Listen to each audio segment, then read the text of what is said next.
Alberto, bienvenido al podcast de Mr. H. Me da mucho gusto recibirte el día de hoy. Pues te comento un poco, este podcast en realidad es una charla entre amigos.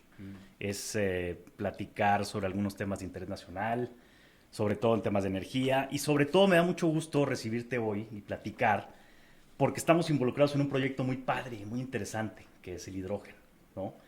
Ahorita vamos a llegar al punto de la Asociación Mexicana de Hidrógeno, donde eres vicepresidente y donde estás desarrollando este tema conmigo. Lo estamos desarrollando a la limón, digamos, ¿no? Estamos juntos en este proyecto. Pero antes de eso, quiero comentar un poquito porque pues eres conocido en el sector energético, pero pues, muy probablemente mucha gente no conozca toda tu historia, tu semblanza, tu trayectoria. Y bueno, pues yo quisiera empezar por mencionar que eres ingeniero mecánico y electricista por la Facultad de Ingeniería de la UNAM, ¿no? Sí. Tú estudiaste entonces, ingeniero, ¿por qué estudiaste esa carrera? Bueno, es pura vocación, siempre me gustó, pero antes que nada te agradezco mucho la oportunidad. Efectivamente he tenido la distinción de tu parte de poderte apoyar en este proyectazo, mano, y además cuando debe de ser, ¿no? Es decir, es el momento oportuno y el lugar correcto para estar desarrollando este proyecto, ¿no? Y además yo soy fan de los podcasts. Sí, me habías dicho. Desde exacto. Toda la vida me ha gustado, bueno, toda la vida, desde que casi empezaron, me ha gustado aprovechar los podcasts porque pasaba mucho tiempo en el coche, yendo y viniendo a la oficina o a otros lugares. Soy corredor, me gusta correr largas distancias, entonces aprovecho para oír programas o audiolibros, muchas cosas, más que escuchar música, que también me gusta, y en casa oímos mucha música, pero cuando voy solo, los podcasts me han resultado... Te han acompañado. Me han resultado una cosa fantástica. Y suelo oír muchos podcasts, no solamente de novelas, ¿no? Pero también de temas que me interesan de ingeniería, etcétera, etcétera. Entonces, primero que nada, pues hombre, agradecerte. Y con muchísimo gusto y entusiasmo estamos aquí, man. Entonces, ahora, ¿por qué estudié ingeniería? A mí toda la vida, cierta influencia. ¿Tu papá fue ingeniero? Mi padre fue ingeniero mecánico electricista, de hecho, de la UNAM. Ya. Él también, fue ingeniero y por alguna razón, pues siempre me gustó armar y desarmar cosas y meterle la mano a los coches en la casa ya cuando era más joven, ¿no? Los mecanos, todo eso. Entonces fui, y siempre, en un momento dado en mi juventud tuve la duda si entrarle a medicina o a ingeniería. Oye, pero totalmente diferente una que otra, ¿no? Pues no te creas. O sí tienen porque mucho... Al final de cuentas, el cuerpo humano es una máquina sofisticadísima, ¿no? Y autónoma, sí que es... Pero al final de cuentas, yo siempre he relacionado mucho la medicina con la ingeniería en el sentido de que pues son sistemas que tienen que funcionar de manera coordinada, los distintos organismos, órganos, y que si una cosa falla, pues la otra también falla. Entonces, pero al final me decanté por ingeniería, ¿no? Y en la UNAM, pues porque en ese entonces no había tantas alternativas. En los estados de la República sí, las universidades que siempre han estado allí, pero yo viviendo en la Ciudad de México, pues no había tantas opciones como ahora probablemente, y además la universidad tenía en ingeniería y en muchas otras carreras, pero en ingeniería en particular, pues el mayor prestigio, los mejores profesores eran pues todos aquellos grandes ingenieros que levantaron tal vez las grandes obras de México, que ¿no? desarrollaron la infraestructura de este país hace 50, 60 años que empezaron. Entonces, y además mi padre estudió en la universidad, mi madre también es químico farmacobióloga, estudió en la universidad también. ¿Ya a poco ahí se conocieron? No, mis padres se conocieron en el mismo edificio donde vivían, ahí en Santa María de la Ribera, pero los dos estudiaron en la UNAM, entonces había en la casa. Mi padre participó mucho en la sociedad de exalumnos de la Facultad de Ingeniería, etcétera, etcétera. Entonces, la universidad, Era algo natural, digamos, sí, que tú... Sí, Oye, nunca ¿te costó pensé. entrar? No. Tú, o sea, es decir, ¿presentaste examen? Ah, en esa claro, época? claro, no, yo pensé... Es decir, no. Sí, hice mi examen y varias noches no dormí porque no me llegaba mi cartita, resultado? mi telegrama. Era como una cartita tipo telegrama. Ah, te llegaba un telegrama. a tu por casa. correo. Ah, sí. O sea, físico. Sí, no, en esa época pues todavía no había... Entonces sí, fuimos a hacer, email. yo y varios amigos de la prepa aplicamos al examen de la universidad y pues un examen, a ver, te voy a decir, de la Magdalena Mixhuca. No es cierto, no era, bueno, era la Magdalena Mixhuca, en el Palacio de los Deportes, por ahí. Eran pues estábamos ahí todos sentados, ¿no? Habíamos varios cientos de chavos haciendo el examen de opción múltiple con tu lapicito que le rellenaba. Buenísimo. Y entonces, me acuerdo, yo iba en mi cochecita, tenía entonces un Renault 12, con mi estéreo, bien bonito, ya ves que era como la onda, ¿no? Y con tu cassette y todo, pues estaba hablando de hace claro. ya. Y cuando salí el examen, pues, ya muy satisfecho, dije, bueno, pues creo que me fue bien, a ver qué pasa. Me habían robado el estéreo, man. Oye, me acuerdo que luego una época, por eso, todo el mundo, ¿te acuerdas los estéreos que removías, los removibles? Entonces, luego ya aparecieron, pero yo cuando... Entonces ibas al cine o donde fuera, ¿no? Te lo llevabas en la bolsa, y te lo llevabas como tu celular. Porque te los robaban mucho, pero exacto. Muchísimo. Además, había unos carísimos, ¿eh?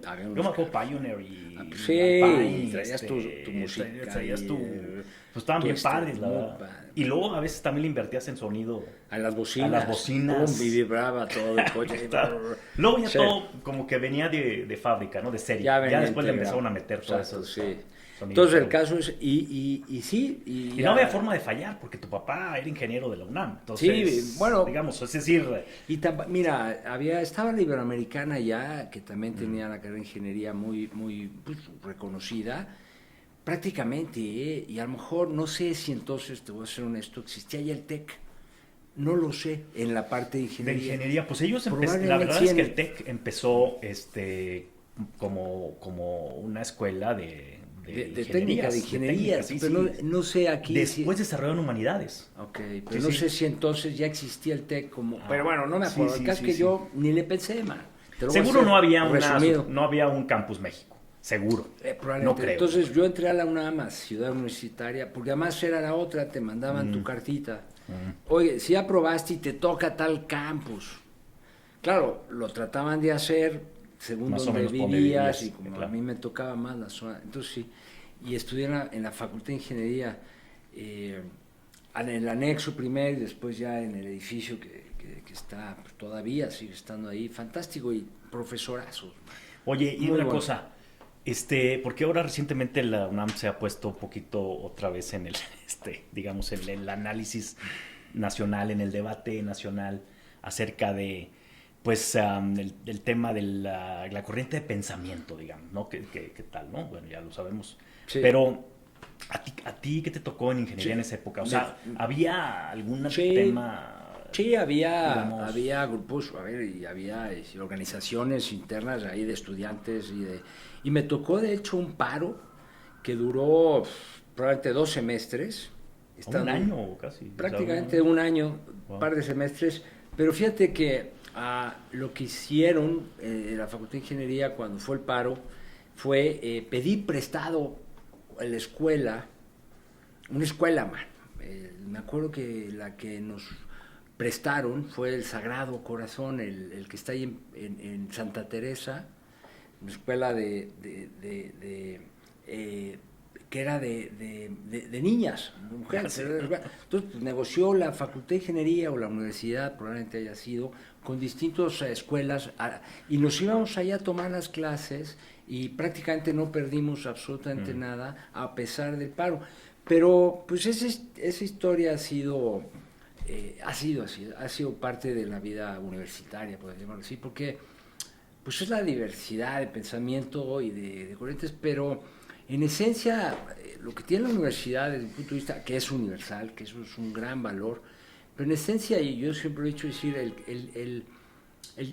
no sé ahora, no he estado tan cerca ya, pero el chavo que quiere, o la chava que quiere estudiar y formarse bien en la universidad, no depende más que de ellos, y en la universidad tiene todos medios. Te da toda la plataforma. También en la Iberoamericana, en la Anáhuac, en el TEC, etcétera, en Guadalajara, donde sea. Pero la universidad no es su situación, digamos, el montado de que hay paros, etcétera, no ha sido nunca razón por la que no te puedas capacitar y preparar bien.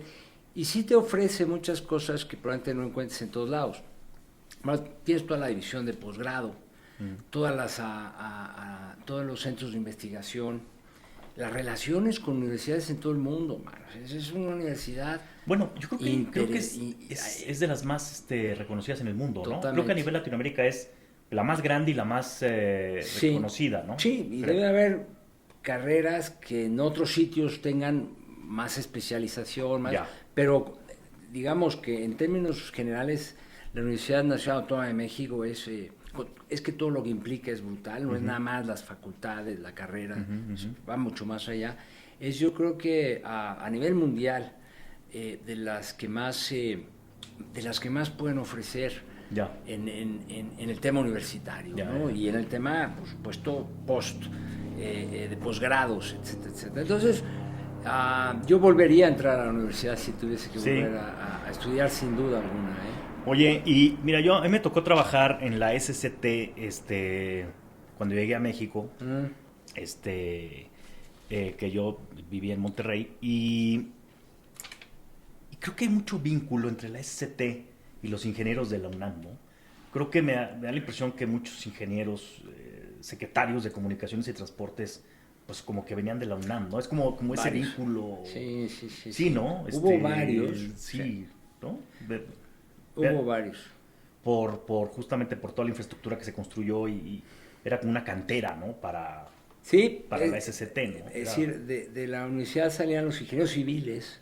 Ya. Había varias cuando yo estudié, y ahora ya se ha diversificado mucho más, pero estaba ingeniería civil, ingeniería mecánico-eléctrico, y ya te podías ir por la rama mecánica o eléctrica, y dentro de eléctrica estaba sistemas de potencia o electrónica. Y luego ya apareció la ingeniería de sistemas, ¿no? Sí. Y aparte estaba ingeniería industrial, por supuesto, los petroleros, geólogos, topógrafos, que era otra especialidad. Entonces, a la SCT, pero también a CFE. Claro, pues era cantera. Y a Pemex. Claro. Que eran a las empresas donde pues se acumulaba el desarrollo de la infraestructura en todos los sentidos en México. Pues era donde podías ejercer. Se contrataban todos los estudiantes, ¿no? Que salían ahí. También había empresas privadas, por supuesto, y fabricantes de equipo. No había, por ejemplo, como sucede ahora, productores externos de energía o empresas que tengan pues su propia, digamos, de esa actividad petroquímica, tal, industrias químicas, que sí las había, pero no como las hay ahora. En la parte, a lo mejor, de química, sí había muchísimas más opciones. En la parte de ingeniería eléctrica, en particular, que estudié yo, o ingeniería civil, mucho era o CFE por las grandes presas, que CFE yo que contrató cantidad de ingenieros civiles, tanto como la SCT, ¿no? Porque efectivamente eran los que lideraban en este país el desarrollo de la infraestructura brutal, ¿no? Yo me acuerdo que celebrábamos el Día del Caminero. Bueno. Que eran los carreteros, sí, ¿no? Los que construían las carreteras. Sí, hay un acervo ahí de cultura. Y hay un monumento rumbo a la carretera, rumbo a Cuernavaca. Sí, el monumento del caminero. Muy bien. Oye, y entonces, bueno, terminas la carrera y ¿qué haces?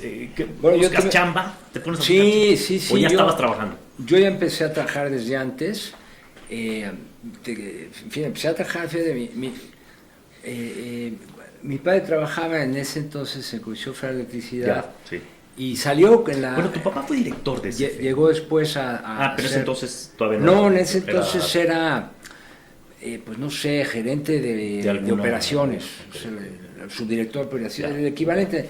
Y en la época me acuerdo de Arsenio Farel.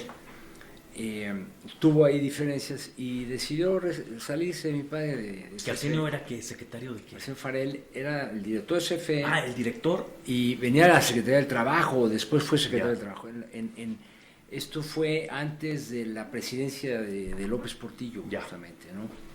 Entonces salió de eso y decidió poner me acuerdo con unos amigos también que venían de CFE, ingenieros de la UNAM también, dicho sea de paso, una firma de ingeniería y además una salchichonería. Ah, sí, qué chistoso. Y una refaccionaria automotriz. Entonces yo empecé a media facultad. Oye, lo más divertido es la salchichonería, ¿no? Sí, yo iba los sábados a abrir y a despachar. Y tengo mis cicatrices de que cortando el tocino me rebané los dedos alguna vez. Y empecé a trabajar ahí. Y después ya en el último año de la carrera me fui a trabajar a Comisión Federal de Electricidad. Ya, está muy bien. Que era donde... También un paso natural, claro. Donde caían casi todos los que estudiamos ingeniería en la UNAM, muchos llegaban, no todos, pero sí muchos a la CFE, y había tenía Comisión Federal de Electricidad, igual que CCT y muchas otras dependencias del gobierno, hacían escuela, man. O sea, entrenaban a los chavos para ir sustituyendo a los que iban saliendo porque se jubilaban o porque iban creciendo las necesidades. Entonces había escuela, ¿no? Entonces yo me contraté terminando y ahí hice mi tesis y mi servicio social y ya después me dieron un contrato normal, entré un poco como becario, y empecé a trabajar ahí y estuve 6, 7 años en el departamento de análisis de redes eléctricas, interesantísimo porque tuve además la oportunidad con GE, que era... era proveedor hizo un simulador analógico de redes eléctricas. Era un simulador donde tú ponías y conectabas tus alambritos a los transformadorcitos a escala y el aparato. Y entonces hacías simulaciones transitorios pues, para diseñar que los sistemas y las redes funcionaran bien aun cuando hubiese este tipo. Entonces tuve esa oportunidad y era un cuartote con unos gabinetotes porque todo era analógico, no era digital, y tuve oportunidad de irme a entrenar para esto a Schenectady en Nueva York, y en ese ínter me casé, precisamente me casé porque yo me iba a casar después, pero cuando se dio la oportunidad, adelanté mi boda, y nos fuimos, Cristina y yo, unos meses a Schenectady, una experiencia, y regresé a la CFE a trabajar ahí. Las oficinas estaban en el Museo Tecnológico. Este Museo Tecnológico... Bueno, ahí tenía una oficina, si mal no recuerdo, el director de CFE, ¿no? Luego... ahí se juntaba Elías Ayud, la Junta de Gobierno. Elías Ayud tuvo su oficina ahí porque le era cómodo, porque él usaba silla de ruedas, y ahí no tenía ni que subir ni que bajar, porque era una planta baja. Entonces, sí mudó la Dirección General de CFE a esa oficina, a donde estaba, pues ya lo quitaron, el Museo Tecnológico. El Museo Tecnológico. Fíjate que me tocó estar ahí, en esa sala de juntas, porque yo fui secretario de la Junta de Gobierno de CFE en la época de Tito Elías, justamente. Y el presidente de la Junta era el secretario, que es ahora, sigue igual, digamos. O sea, el secretario de Energía es el presidente de la Junta o del Consejo de Administración. Por estatuto, ¿no? Por la ley. Exacto. Y pues ahí me tocó 2 secretarios, ¿no? Fernando Elizondo y Fernando Canales, y ahí me tocó, yo era el secretario de la Junta de Gobierno, y me tocaba ahí, las juntas las hacíamos ahí en el Museo Tecnológico. Muy padre, ¿no? Sí. Bueno, muy cómodo. Sí, muy cómodo. Pues llegabas ahí, Chapultepec, y era una planta, entonces ahí, pues no tenía que subir escaleras ni nada, era como... Sí, me acuerdo. Y ahí estaban, y pues ahí estuve un buen rato, y hasta que decidí con mi hermano, que es ingeniero civil, y otros 3 amigos también civiles, yo montar o abrir una firma de ingeniería, construcción y tal, emprendurismo, mano, y renuncié a la Comisión Federal de Electricidad para dedicarme a la compañía de ingeniería. Y hicimos muy buenas cosas. Desde entonces yo me involucré mucho en temas de eficiencia energética. Cogeneración con los ingenios azucareros, porque recién se habían privatizado. Entonces todos los ingenios se podían, fíjate, desde entonces te podías interconectar a la red CFE y intercambiar energía. Si CFE te suministraba, y cuando tenías tus excedentes en los ingenios durante la zafra, que generabas un montón de electricidad, cogenerabas, porque para el vapor, te mandabas a la red de CFE y se intercambiaban cheques. O sea, esto no se inventó antier, ni en el 2013 ya existía, desde la ley lo preveía de alguna manera. Entonces ahí estuve trabajando en esa compañía mucho tiempo en temas de proyecto de ingeniería, de relación a eficiencia energética, en temas de cogeneración, como te decía. Empecé a ver temas de gas natural entonces porque las primeras centrales ciclo combinado empezaron a instalarse pues en aquellos tiempos, ¿no? Pues, probablemente los 80s, ¿no? Entonces empezaron a promover los gasoductos para alimentar centrales de ciclo combinado, etcétera, ¿no? Que ya venía desde entonces. Y ahí estuve yo varios años en la Fila de Ingeniería, y me acuerdo que empecé, los primeros cosas que hice fue conseguir una representación de sensores de ocupancia, hablando de eficiencia energética, de sensores de ocupancia. Nadie me pelaba porque era barata, ahora de que la luz era bien barata. Y la dejas encendida.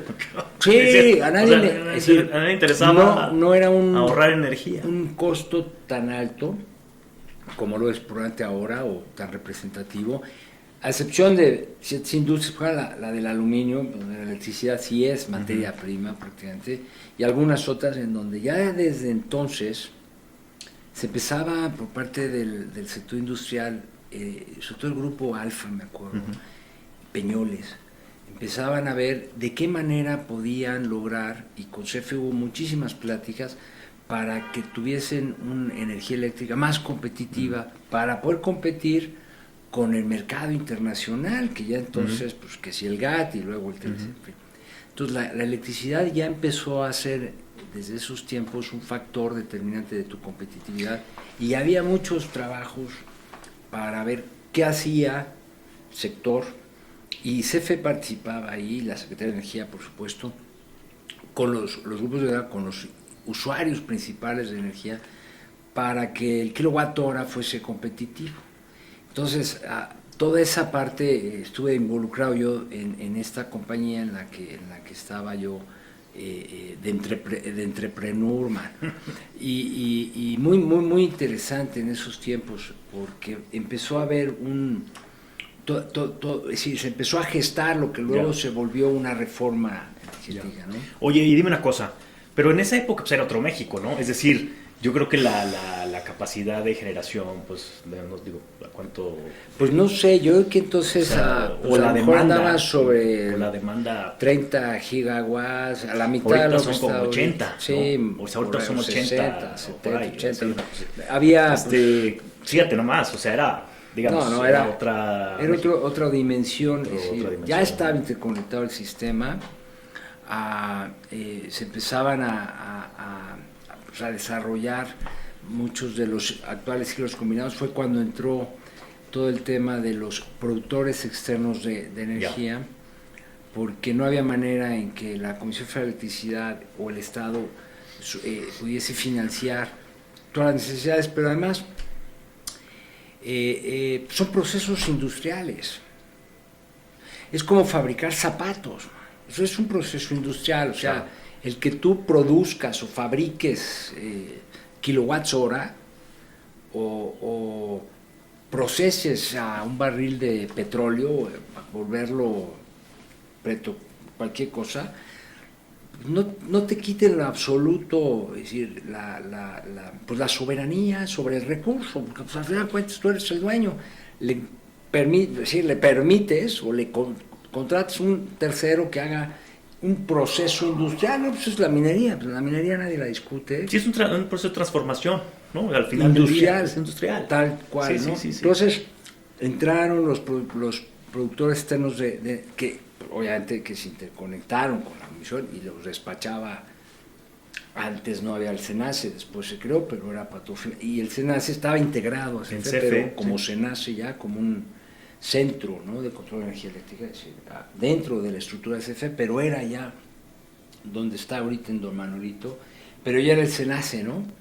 Y entonces pues era el que despachaba todo aquello de manera, pues, el despacho económico de generación, etcétera, etcétera, ¿no? Entonces, toda esa época estuve yo en esa compañía de ingeniería muy interesante, hasta que me ofrecieron fíjate, me ofrecieron, un buen amigo, me ofreció sumarme en un grupo financiero que entonces que es Invex, Grupo Financiero Invex, y que en esto se empezaba con la casa de bolsa, man. Entonces tenían muchos planes de entrarle. Los Guichard, ¿no? Sí, sí, de la familia Guichard. Bueno, y no sé si son más... Sí, eran varios, eran la familia Guichard, Michel, Dunant, era un poco... ¿Los Michel de Liverpool? Sí. De Max Michel. Exactamente. Eran pues, varios socios, personas físicas, ¿no? Que representaban familias y muy buen Sí, bueno, que han crecido, muy buen grupo y han sido ¿no? exitosísimos. Sí. Yo tuve la oportunidad y la fortuna de haber colaborado con ellos 14 años. 14 años, sí. Entonces, fue un buen tranche de mi vida, ¿no? Profesional, pero muy interesante porque pues todo el tema financiero pues es muy complementario, ¿no? Es algo que luego le he sacado muchísimo provecho. Entonces dejé la compañía que formé con mis cuates, ¿no? Y les dije, pues, señores... Pues, adiós al emprendedurismo. Ya tenía 2 hijos y ya para las colegiaturas. Y dije, ay, man, como que no me hacen caso mis sensores de ocupancia, no lo voy a hacer. Mira, de haber sabido, sí. me aguantaba un poquito más, ¿no? Sí. Que ahora es lo de hoy. Pero bueno, entonces me fui a Invex, exactamente. A sus proyectos de infraestructura. No, entonces no estaba... ¿O era más financiero? Era financiamiento corporativo y ese tipo de cosas, ¿no? Ya. Y pues participé en varios proyectos con varios clientes. Sí había vocación de invertir en empresas. ¿Y algún proyecto que recuerdes así de los grandes que te Por ejemplo, me tocó todo el proceso de privatización de satélites mexicanos, de ferrocarriles de México, todos los esquemas de bursatilización de las carreteras, todo ese tema. Toda esa época me tocó, ¿no? Que ya era, pues qué hombre, fue justo después de Salinas.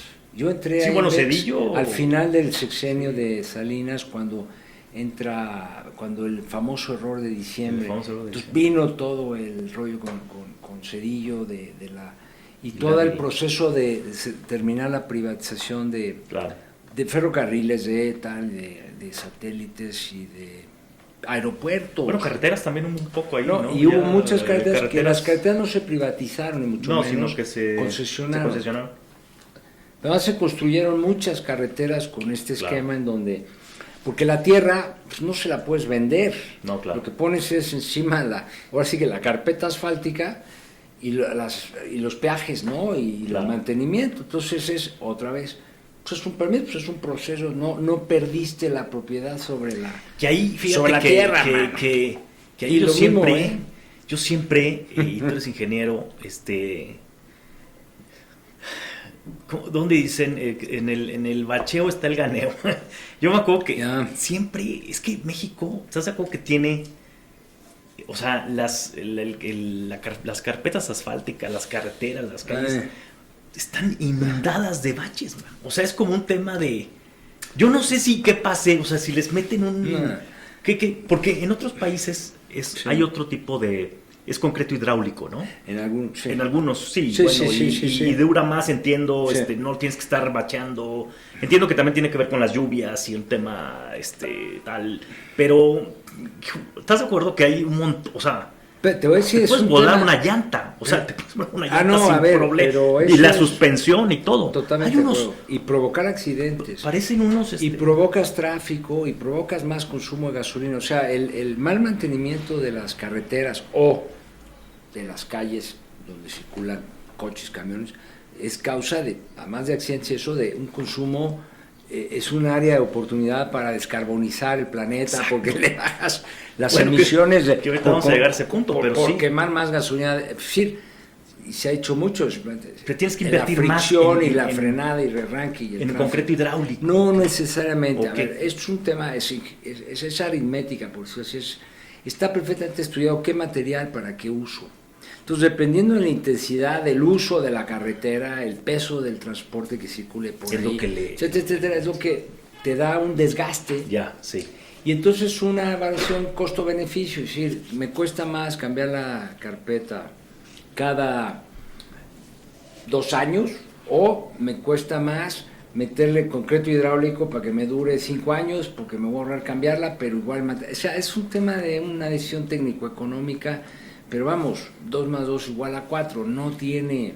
Pero a mí siempre veo gente tapando baches por todo México. Lo que pasa es que los presupuestos pues no están bien hechos, o sea, se me decir...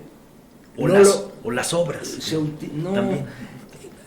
Yo no estoy tan convencido de que le metan materiales chafas, ¿no? Claro. A ver, debe haber casos, pero no. Digo, porque hasta puentes que se han caído y ¿cómo se llama? Lo que pasó en el metro. Hay fallas. Hay fallas, pero en general. Sí. No es un tema de. Es falta de mantenimiento. De mantenimiento. Okay. A ver. ¿Cómo el metro? O sea, esos son errores de origen que son totalmente evitables, ¿no? O sea, claro. Alguien no hizo la tarea. Bien su chamba, claro. Pero en general, en este país sí se han hecho bien las cosas. Sí. Pero no se le ha dado mantenimiento en la medida adecuada para que no tengas luego que volverlo a construir. O sea, el metro de la Ciudad de México, lo que no ha tenido, excepto errores... Sí, bueno, el tema, claro. Es un mantenimiento eficiente o óptimo, lo cual te implica pues, que tengas que volverle a gastar CAPEX y no nada más OPEX para mantenerlo funcionando bien. Es un tema de presupuestos, de prioridades, de a dónde le pones el dinero. Okay. Porque tus recursos son finitos, pues sí, por los impuestos, ¿no? Y las cuotas y tal. Pero eso, o sea, ¿cómo lo quieres repartir?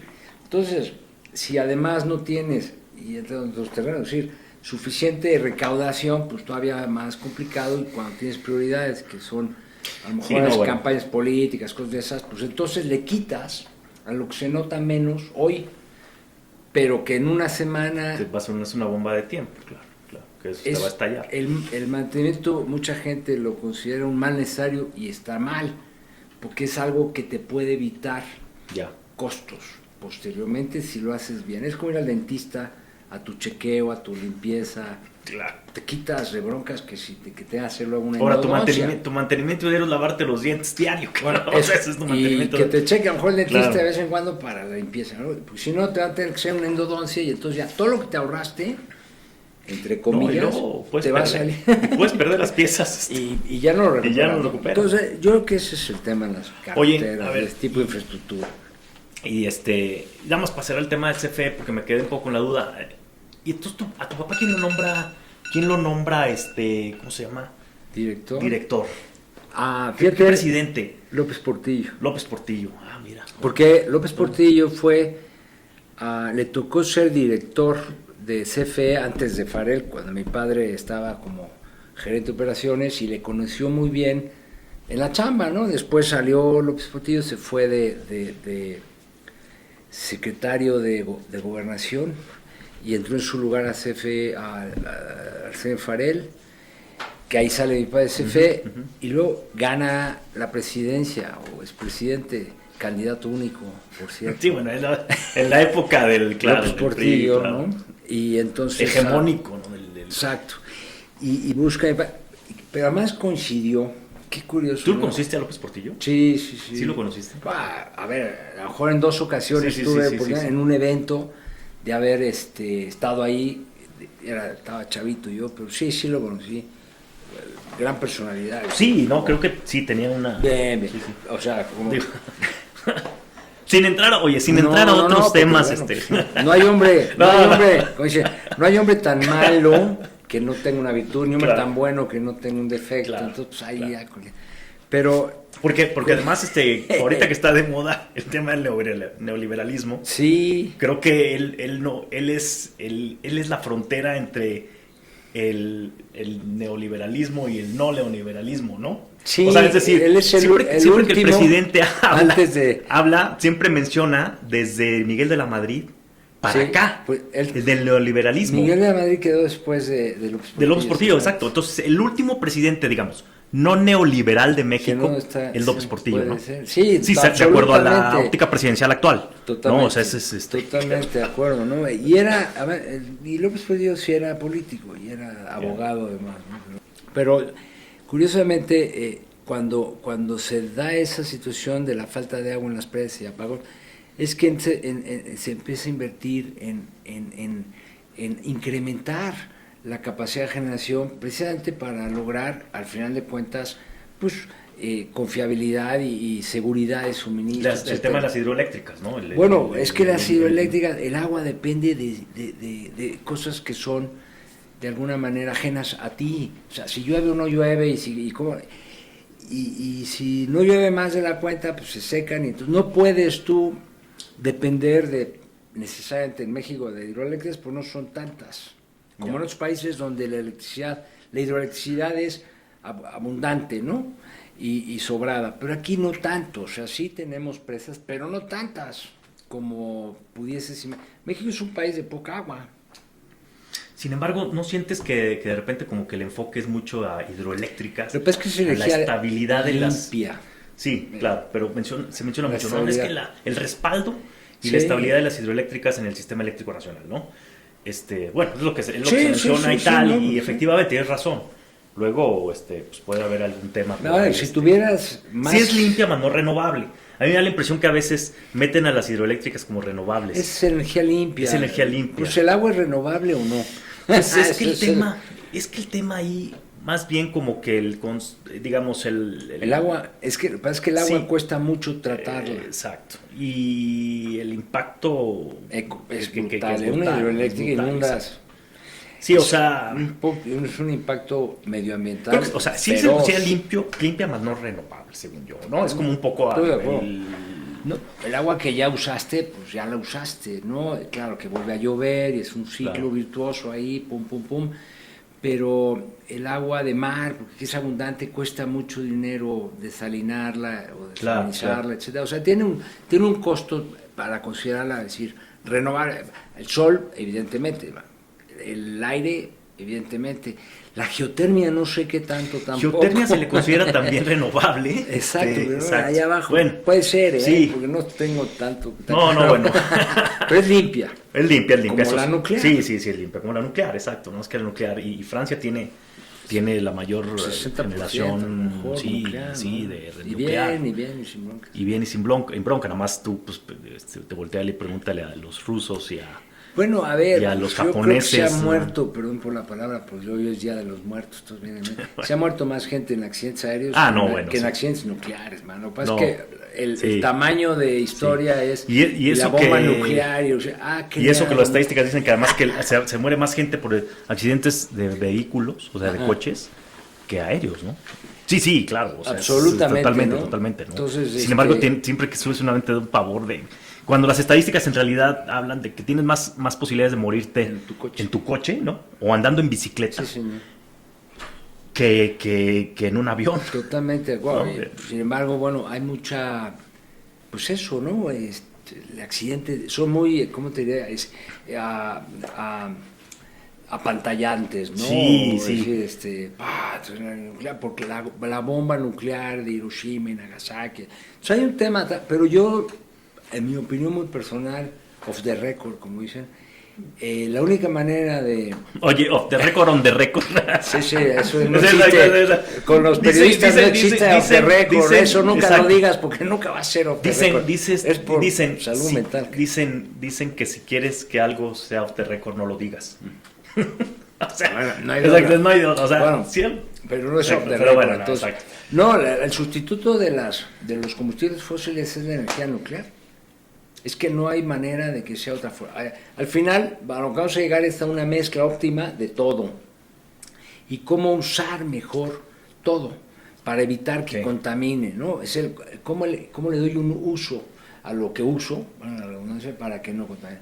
Pero si hablamos de reemplazar los combustibles fósiles, la única aparentemente que tiene los tamaños pues es la energía nuclear. Claro, con seguridad, con todo, que no dudo que se vaya para... Sigue estando el tema ahí del qué hago con los desechos nucleares, pero ya hay muchísimos estudios y hablan de que en los próximos 3.000 años no te tienes que preocupar.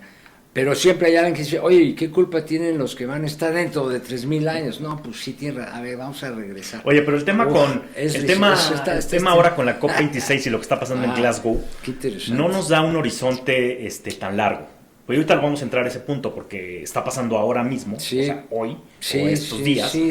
Pero es interesante porque Alemania, por ejemplo, digamos, cancela su programa nuclear o le baja ahí la intensidad y Francia incrementa su programa nuclear. Es decir, como países, a mí me llama mucho la atención eso, ¿no? Como países tan similares, digamos, en potencias económicas, vecinos, tal, uno le apuesta a la energía nuclear y el otro la cancela, ¿no? Es como una visión interesante de política pública, exacto, ¿no?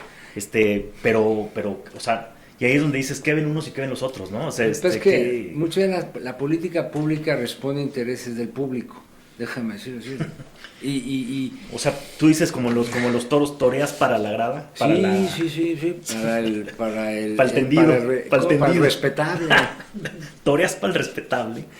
Pues es decir, sí, yo en cierto sentido, yo creo que las políticas energéticas, igual que la educación y la salud, tienen que ser supranacionales. Tienen que ir arriba de cualquier tema partidista o político o de elecciones, man. Porque tú ya hoy, ya tus tiempos de respuesta son inmediatos. Si te equivocas ya no lo resuelven. Entonces tiene que haber pues políticas de larguísimo plazo que no dependan de factores que son más de tipo elecciones y hasta ideologías, porque la energía la energía no sigue ideologías. La luz se va o no.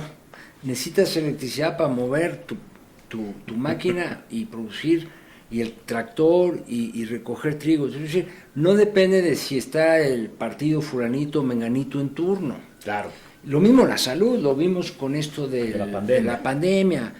El sector salud no puede depender de decisiones, digamos, sexenales en el caso mexicano o partidistas, ¿no? Y tampoco la educación. Entonces eso tendría que manejarse de otra forma, ¿sí? Tendría que haber, desde el punto de vista, comisiones. Sí, yo también creo eso, Supra, con expertos, gente que le entienda y que esté abierta a hablar, claro, y a escuchar, porque el consenso es lo que es algo. O sea, pero no consultas así nomás, ¿no? ¿Cómo? No consultas un poquito. Pues es que ya sabes que luego hay consultas públicas, que luego se hacen. Porque la política pública justamente va. Entiendo tu punto, o sea, no hace un match con eso, ¿no? No. Es decir, es totalmente. No, a ver, no puedes hacer una consulta sin estar seguro que el que va a darte la respuesta no tiene el mismo nivel de información, por lo menos, que el que hace la pregunta. Ya. Lo que no se vale es preguntarle a mis hijos, a los 3 años, si quieren ir o no a la escuela. No, claro. Te van a decir que no. O si prefieren el turno diurno o el vespertino. Oye, bueno, a ver, un gran tema, ¿eh? O si quieren ponerse una vacuna del sarampión, ¿no? O sea, si tú no le puedes preguntar a tu hijo, oye, hijito, porque no tiene información. No, y porque todos le sacamos la vuelta, y sobre todo cuando está chiquito, aunque hay unos grandotes que también, a una jeringa, ¿no? Siempre le sacas la vuelta. O sea, te da un miedo. Cuando estás chiquito, no quieres ir con el doctor porque lo asocias con que me van a pinchar. Y no es un tema de edad, de que sea niño o no. Bueno, exacto. Es un tema de información. De información. Entonces, tú le vas a preguntar a tu hijo, oye, ¿quieres que te ponga la vacuna del sarampión, mijito? Pues, o a tu hija, ¿no? O sea, se la pones y ya. No, pues yo a lo mejor te voy a decir, pues yo creo que no. Todas las consultas se valen claro. Pero a ver, creo que ya me la contestaste un poco, pero la pregunta a los 64,000. Entonces, si tú, por ejemplo, tuvieras que tomar ahorita decisiones de política pública en materia de energía, ¿qué harías? ¿Para dónde te enfocarías? ¿O cuál sería así como una de tus decisiones de manera global, digamos? Mira, digo, supongo que hay muchas cosas y muchos detalles, pero seguro. así, digamos, a grosso modo, pues, o sea... Yo te voy a decir una cosa ya, en mi opinión. Yo creo que no hay que inventar el hilo negro. O sea, decir, y más hablando particularmente en México, con todos los recursos naturales y su ubicación geográfica, yo creo que más fácil no lo podemos tener para que la energía en México sea algo accesible, seguro, y eliminemos la pobreza energética que existe brutalmente aquí, y además nos volvamos uno de los países con mayor nivel de competitividad en cuanto al tema energético. Porque tienes sol, tienes aire, tienes mareas, tienes geotermia, tienes mareomotriz, tienes todo esto. Y además tienes una planta industrial, tienes gente muy buena, por supuesto, tienes los centros de investigación, de desarrollo tecnológico, etcétera. Entonces, lo único que yo haría es juntar. Sí, en mi sala de reuniones el primer día juntaría a gente clave de los distintos sectores, incluyendo, por supuesto, el sector privado, el sector industrial, el sector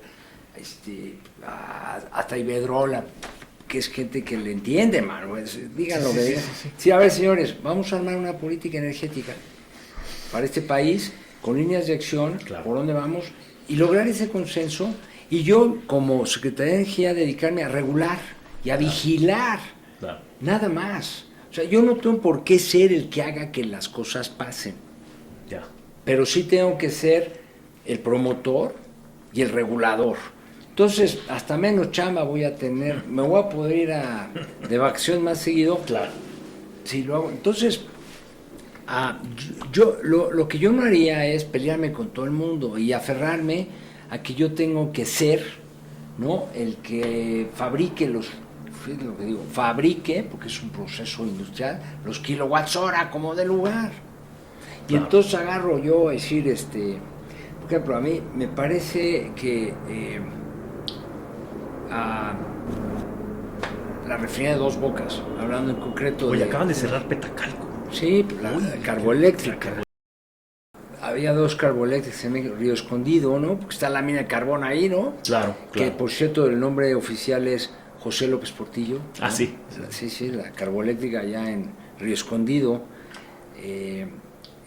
Coahuila, y esta de Petacalco, que eran máquinas Mitsubishi de las primeras, que estaban en la cosa para traer el carbón, man. 30 años, Sí. Casi 30 años, 28 años de operaciones.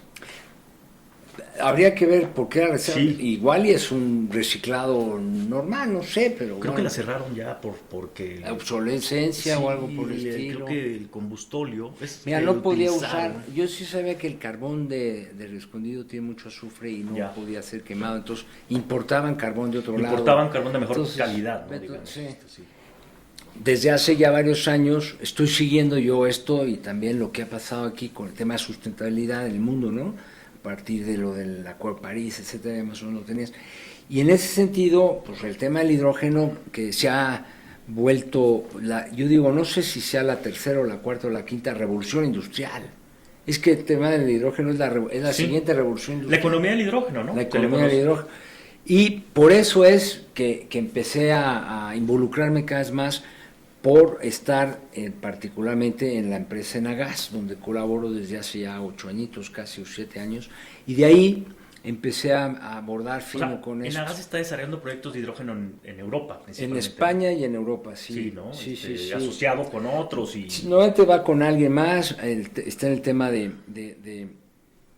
porque para aprovechar su infraestructura, sí, claro, la red en gas natural, pues la puedes aprovechar también para mover hidrógeno. Haces blending. Y está metido en el backbone de Europa, exacto, el backbone o hidrógeno, ¿cómo le llaman? Hidroductos, no sé cómo le llaman. Sí, hidroductos. Todo eso. Sí. Pues está con empresas de... Hay una empresa española, de hecho, que me llamó la atención, que se llama Redexis, que está construyendo un hidroducto. ¿Sí? O sea, un ducto dedicado a transportar hidrógeno. Pues Redexis es, con la gas, uno de las...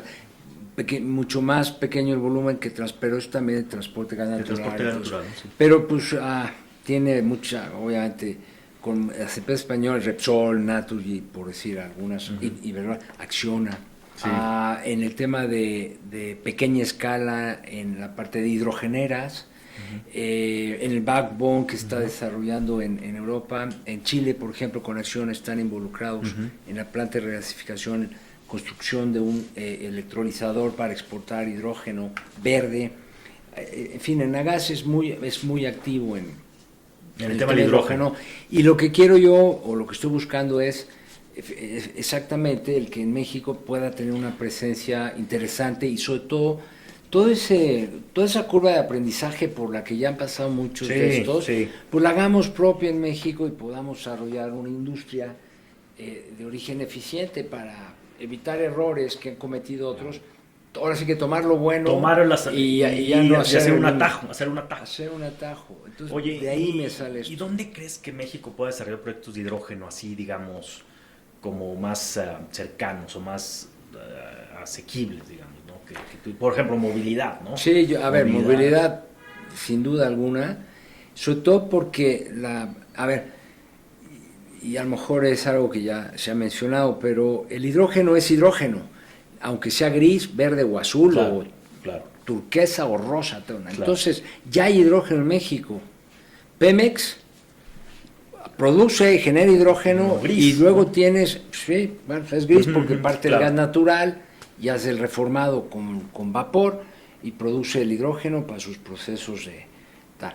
Pero tienes a los fabricantes o productores y comercializadores también de hidrógeno para usos industriales principales aquí, Linde, Indra, Bueno, oye, Air Liquid, ¿no? Todos estos. Entonces ya hay hidrógeno. Entonces ya puedes tomar hidrógeno y empezar a meterlo en camiones de transporte personal o de personas, pero también en transportación pesado, de carga, ¿no? Transporte porque pesado. Aquí casi toda la mercancía. Sí. 70% de las mercancías en México se mueven en trailers, ¿no? En trailers, por carretera, y un 30-35% en ferrocarril. Pero la mayoría es por carretera. Todos esos trailers podrían empezarse a convertir al uso de hidrógeno, que son tecnologías además ya probadas con celdas de combustible. Y que no desplazan ni sustituyan las baterías de litio o de cobalto.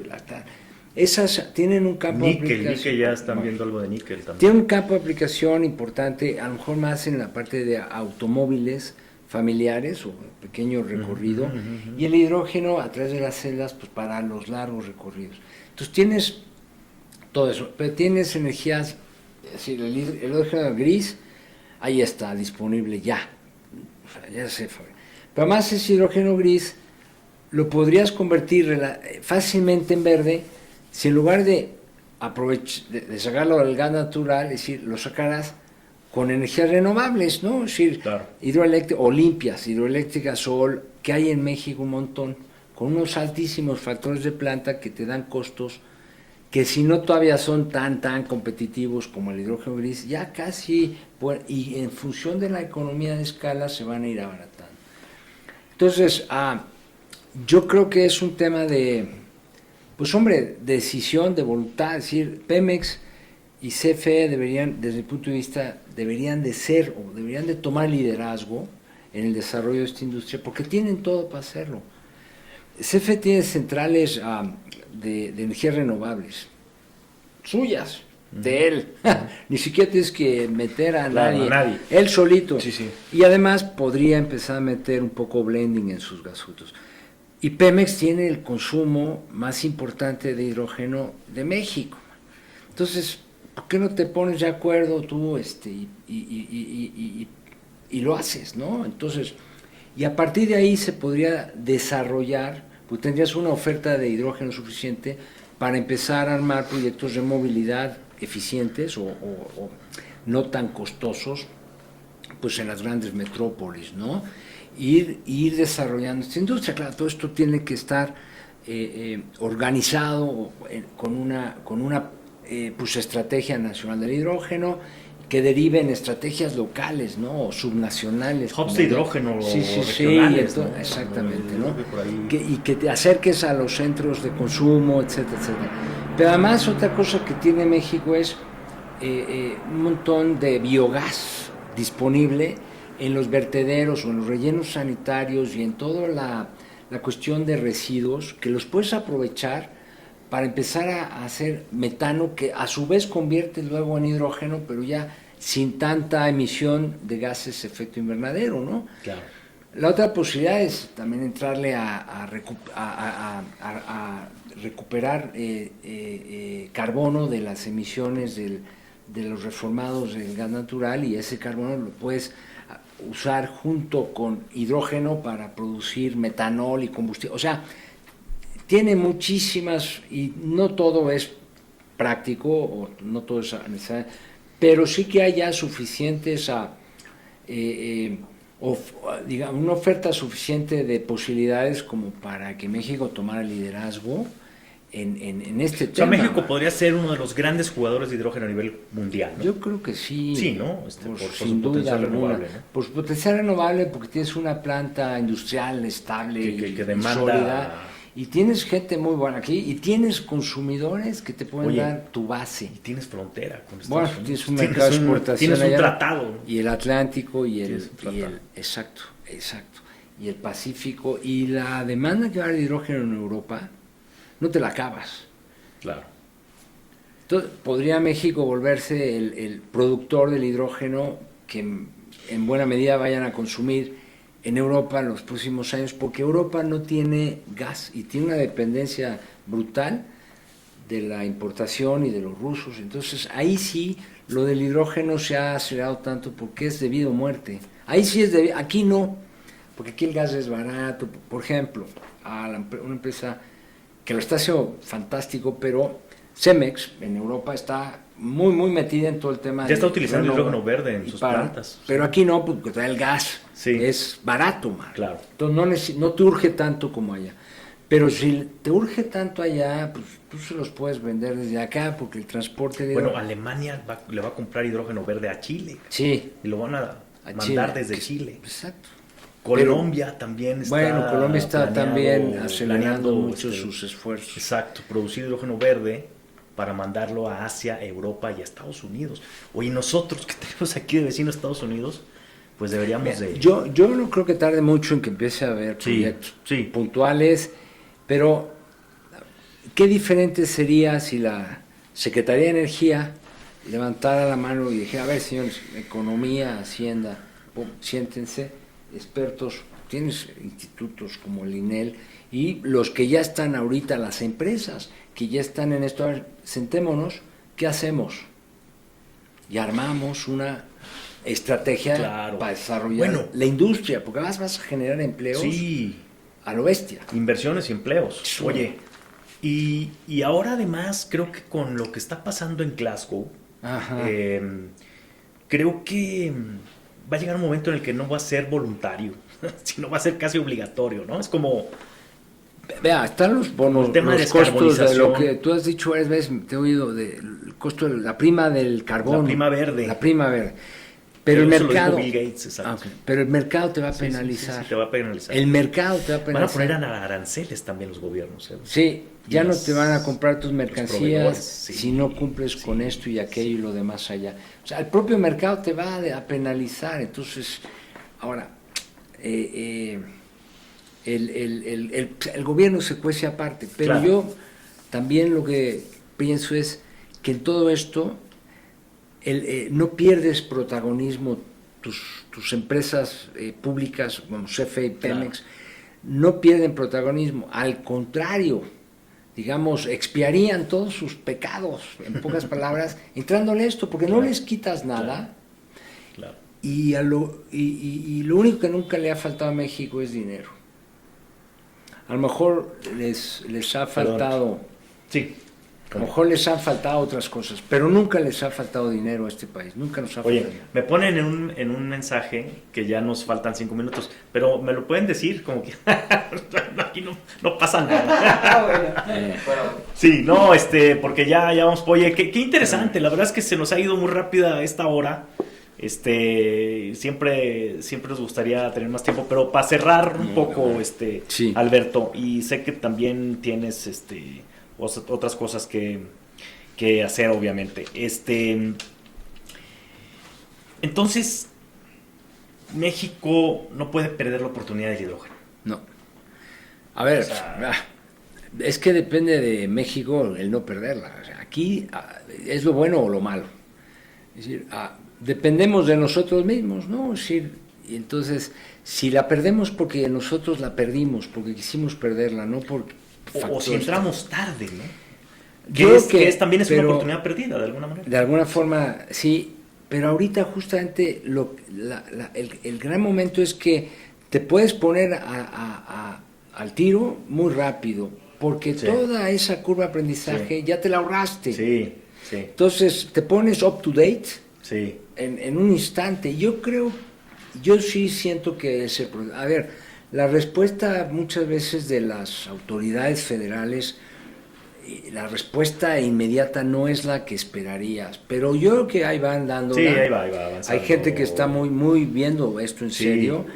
Y a nivel de gobiernos estatales, yo he visto también una respuesta fabulosa. Entonces, entusiasmo. Y como dicen, las cosas por su propio peso caen. Entonces, no hay remedio para entrarle aquí. Ahora, no es panacea, también es importante decir, el hidrógeno no nos va a resolver. Es un componente de la solución. Es una parte importante de la solución, pero que además hoy viste muy bien al muñeco. Y hoy te puede dar una posición mundial extraordinaria para abaratar tus costos de financiamiento, para traer inversión buena. La capacitación de gente especializada tiene que abrirse en las universidades, generar empleos fabricando, no solo para consumir internamente, sino para exportar. O sea, tienes una gran oportunidad de hacer y no depende de muchas decisiones. El tema de regulación, hay mucho hecho. Hay que complementarlo, hay que adecuarlo. Hay que dar certidumbre o certeza en el largo plazo a las inversiones con una regulación eficiente como la que se ha hecho, que ahora está cuestionándose, pero no, está cuestionando la institución, pero no la regulación, claro, ¿no? Que es distinto. Claro. Cuidado, la regulación no es la institución, o sea, la regulación. Entonces, pero yo creo que estamos muy cerquita de hacerlo gacho, ¿no? En lenguaje coloquial, si queremos. Fíjate que a mí, totalmente de acuerdo, fíjate que a mí lo que me da cierta, y sí lo he mencionado, optimismo o cierta esperanza, es que las empresas que participan en la Asociación Mexicana de Hidrógeno ya están desarrollando algunas, están desarrollando proyectos de hidrógeno en otras partes del mundo, ¿no? O sea, trenes a hidrógeno, vehículos a hidrógeno, blending, en fin, ¿no? Descarbonización de industrias. Entonces, yo lo que digo es, si ya lo están haciendo allá, pues básicamente nada más habrá que hacerlo acá.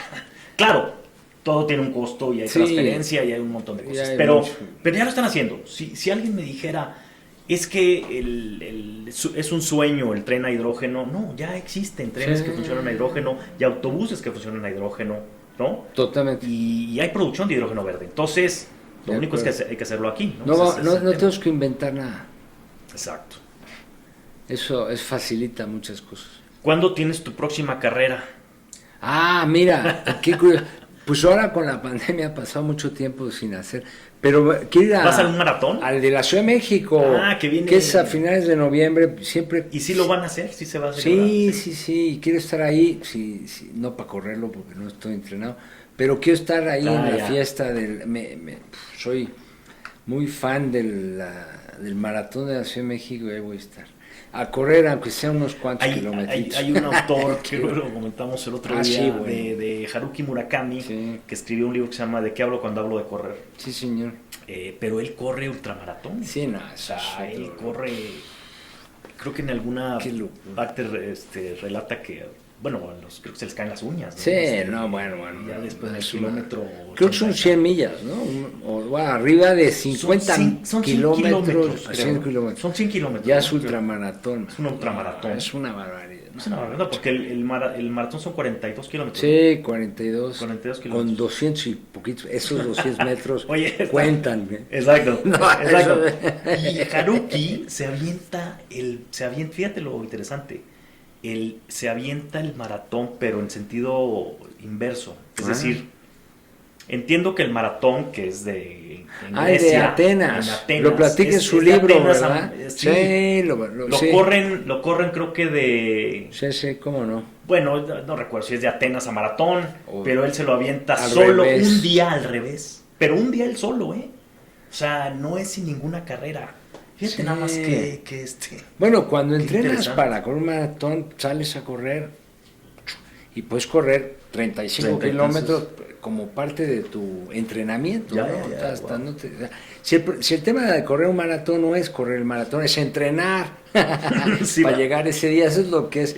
Pero ese es el proceso que es lo que tienes que... Y es muy mental, ¿no? Es un tema... No, sí. O sea, es decir, si en el minuto 30, en el kilómetro te aburres, 38 a lo mejor ya estás cansado, ya te quieres rajar. Pues mira, yo he hecho como 16 maratones completos.